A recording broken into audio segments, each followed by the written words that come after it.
O Repórter UCB começa agora.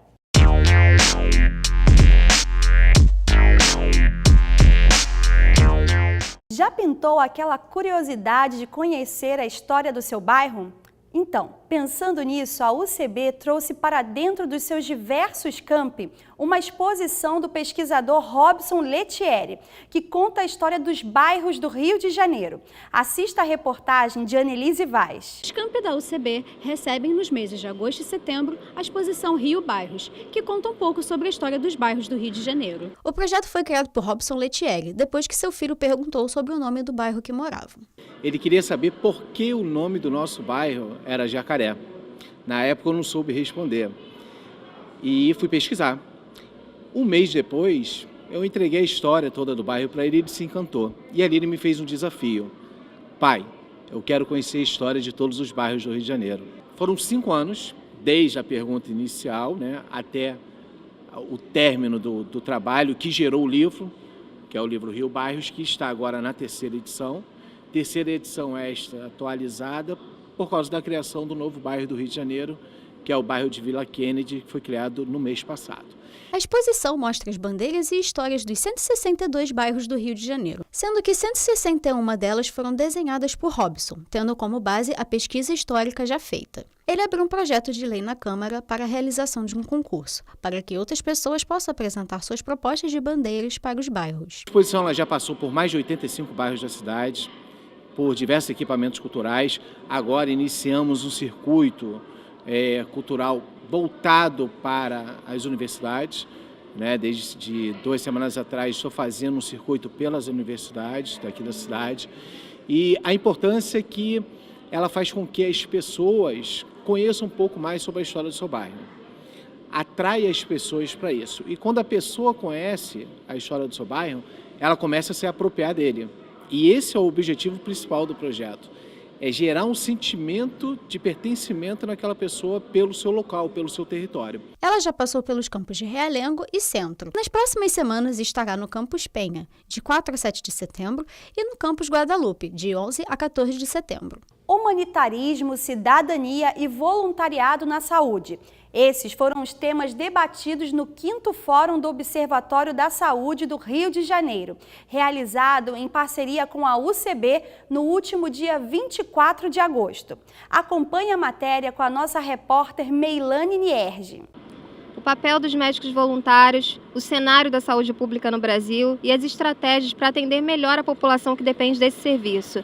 Esses foram alguns dos principais temas debatidos no 5º Fórum do Observatório da Saúde, que aconteceu aqui na Câmara Municipal do Rio de Janeiro. Representando o Instituto de Medicina e Cidadania, estiveram presentes no debate a psicóloga Nara Matos e os médicos Félix Ziger, Júlia Blanco e Luiz Roberto Londres, diretor do IMC e do Observatório da Saúde.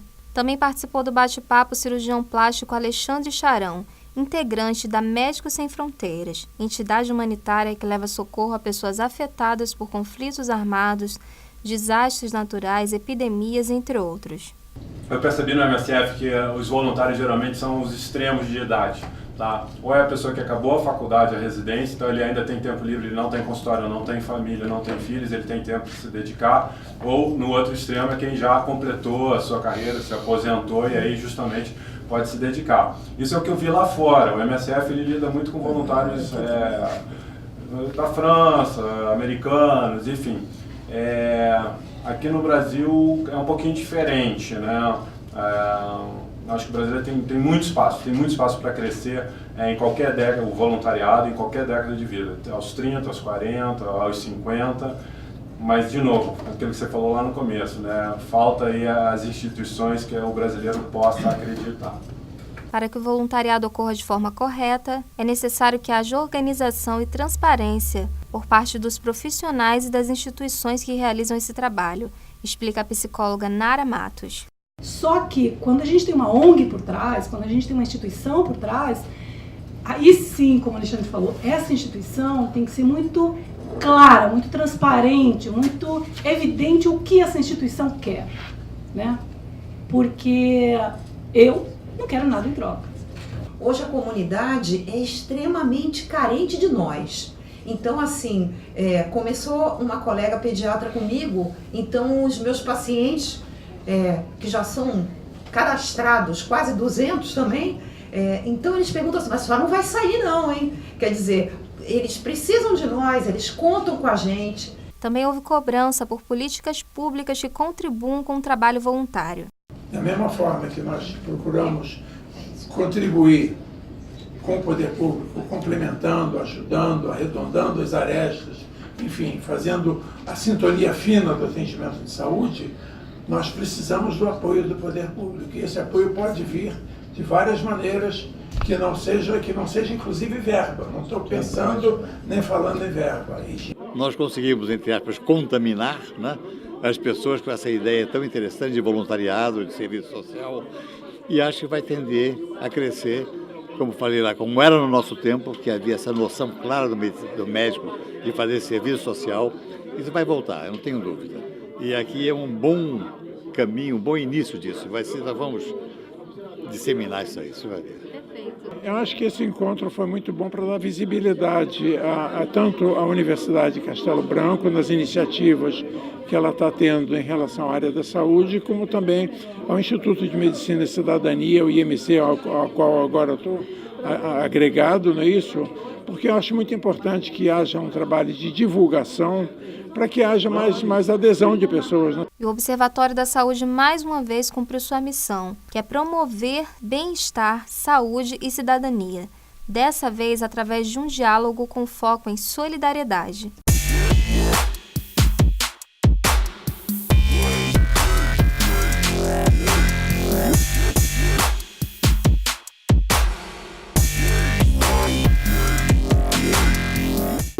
Sábado, dia 26 de agosto, foi inaugurado na sede aquática do Bangu Atlético Clube o Complexo Cultural Bangu, que pretende reforçar a arte na Zona Oeste, com a repórter Anielise Vaz. No dia 26 de agosto aconteceu a inauguração do Complexo Cultural Bangu, um complexo cultural voltado para a população da Zona Oeste, com diversas atividades para todos os públicos e gostos.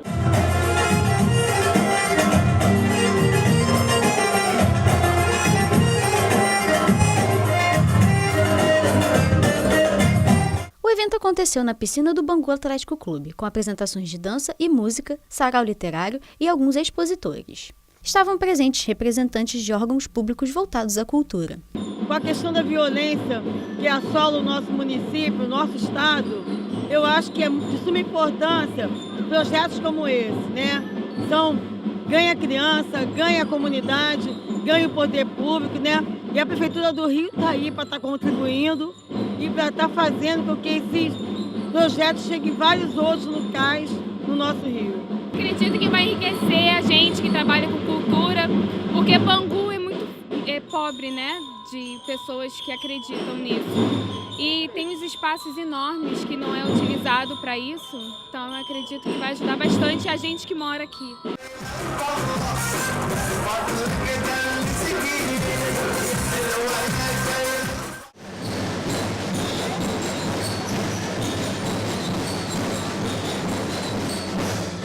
É um celeiro cultural. O Bangu é um celeiro cultural, Bangu, Realengo, Senador Camarás, Zona Oeste. E aqui é a oportunidade do desenvolvimento dessa cultura, dessa troca de experiência, de entendimento. Enfim, é fundamental para a região ter um espaço desse como o Complexo Cultural de Bangu.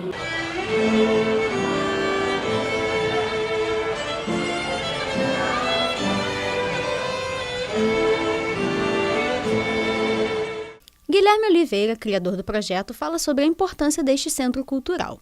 Então, na nossa visão, a importância de ter mais um aparelho que receba a cultura é justamente essa.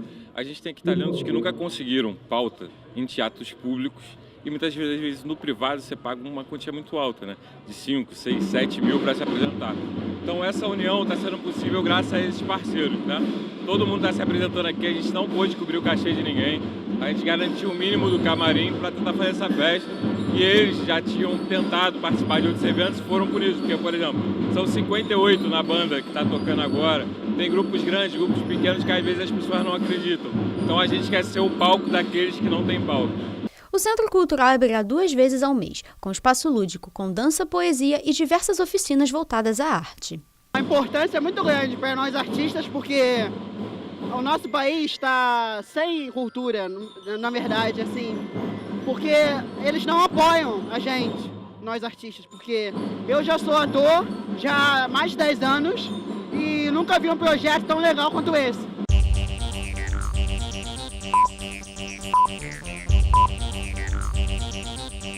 Dezenove pessoas morreram em um acidente com uma embarcação na Bahia na última quinta-feira. Sobreviventes afirmaram que uma onda virou a embarcação que transportava 120 passageiros.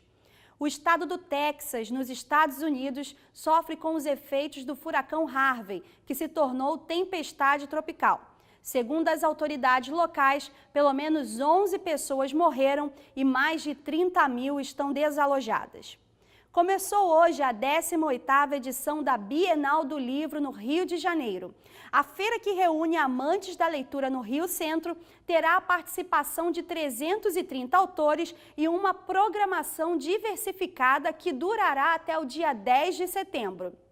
Com apenas 28 anos, o vice-presidente da Câmara, André Fufuca, está substituindo Rodrigo Maia, no período em que o presidente Temer está fora do país. Fufuquinha, como é conhecido, terá uma semana agitada na Câmara, devido à votação decisiva da reforma política.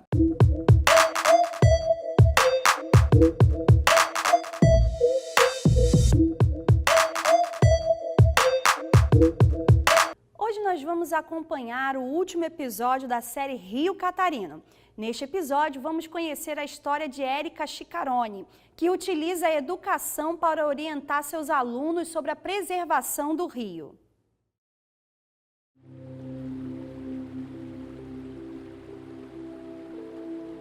Se a gente conseguir que todos se unam em relação a esse rio, todos aqui da comunidade, mas com a ajuda principal do governo, a gente vai conseguir o que a gente mais almeja, que é o objetivo maior, que é a revitalização do Rio Catarino.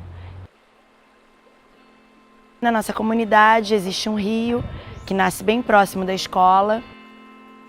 Nós fizemos um trabalho de um ano inteiro, né? O objetivo maior era a despoluição do rio. E a gente fez de forma interdisciplinar, tanto na língua portuguesa como na matemática, ciências. Então eles fizeram poesias, fizeram livros. E a partir daí, nós começamos a ir à comunidade fazer um trabalho de campo para tentar realmente conscientizar a população. Então, assim, muitos alunos levavam essas histórias para as famílias e começaram a trazer como resposta as atitudes que estavam sendo feitas em casa. Eles passaram a separar lixo, a própria família veio até a escola para querer saber mais sobre o rio. Então, eles começaram a ter mais interesse. Enquanto a gente estava tomando conta, né, do rio, o trabalho fluiu. Nós conseguimos até uma premiação em relação a esse trabalho, foi o melhor trabalho no Rio de Janeiro todo. Eu sempre pensava assim, num trabalho de multiplicação da ideia positiva de despoluição do rio.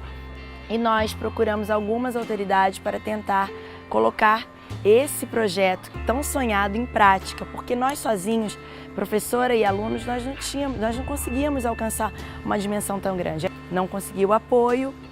E até então a coisa só vem piorando, infelizmente.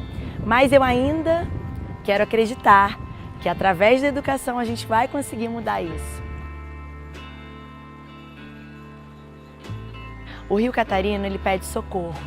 Só que esse socorro ele não pode esperar, porque o Rio Catarino ele já está assim há algum tempo e ele realmente está morrendo.